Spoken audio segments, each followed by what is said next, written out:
Alright, we're finding the domains of the logarithmic functions, and in this case the natural log, which is the same thing as the log base e.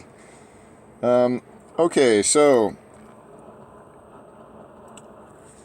this is kind of typical. The whole thing is going to be shifted 2 places to the right because x always lies. So -2 means I'm going over here to +2. Normally my vertical asymptote would be at 0, because no matter what I do, I can't ask for 0. If I'm raising this number, e, to some exponent, I can't make it 0. I can't do that. So the argument can't be 0.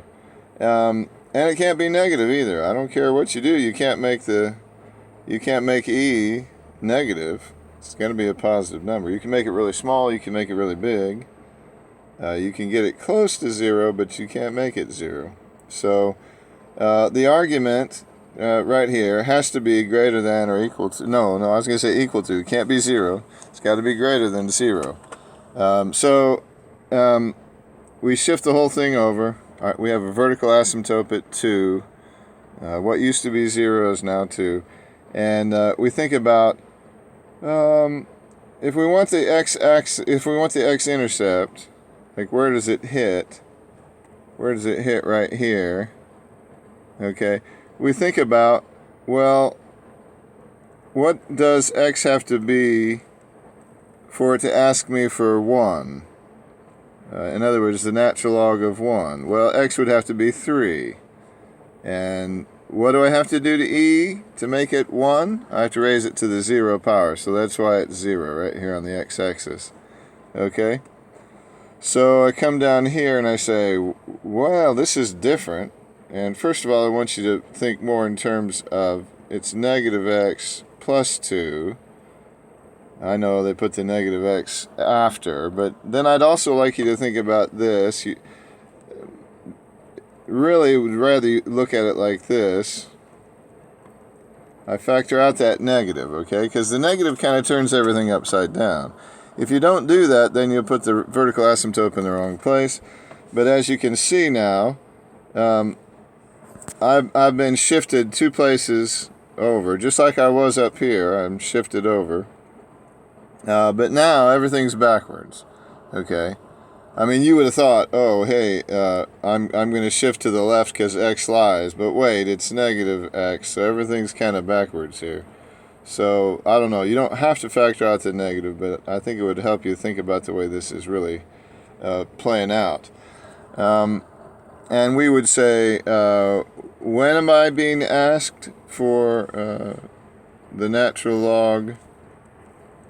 Let me put it out here like I said. When am I being asked for 1?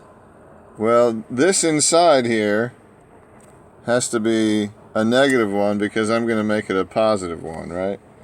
So this happens when x is equal to 1, right? So when x is equal to 1, there's your 0. That's when x is 0. Okay, so that's an important point. And otherwise, it's just shifted over here 2 places to the right. And I have my asymptote at the place I'm not allowed to be, which is +2, because that gives me 0. And then it's kind of cool here on C, where x can be negative, it can be positive because I'm squaring it. Alright, so if I square it, doesn't matter. Only thing that matters is I can't ask for 0, so x can't be 0. Okay, so that's the only limitation. Okay, so we come down here and we say, find the domain, the vertical asymptote, and the x-intercept of the logarithmic function. Alright, well, we know that x minus 1 has to be greater than 0. So we add 1 to both sides, and we say x has to be greater than 1. So that looks like this in the domain. We'd say it's got to be greater than 1. Okay? Can't be equal to 1, so I don't get to use the bracket. So that's my domain. And my vertical asymptote, well, I'm not allowed to ask for 0, and I'm not allowed to be 1, so that kind of tells you right there. My vertical asymptote is x equals 1. And I'm going to sketch the graph. Oh, I'd like to know where the x-intercept is. In other words, when am I asking for 1? When is this 1?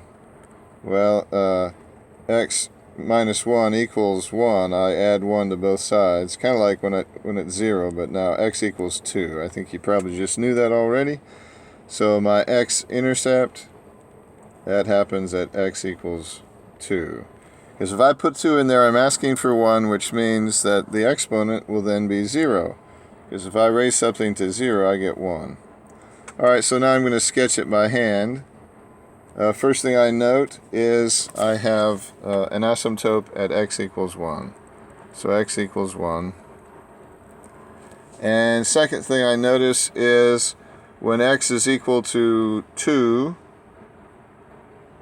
then I get 1, and I'm asking for that means that the exponent should be 0. Alright, so I'm getting really, really close to the asymptote. I have to go through 2, and then as typical, I start to flatten out. And that's it. And we can verify this, so I guess we should go verify this. And that's exactly what happens. I didn't put x equals 1, but there's your asymptote there, if you like. But here's my intercept, x-intercept, and then it starts flattening out as I go ahead.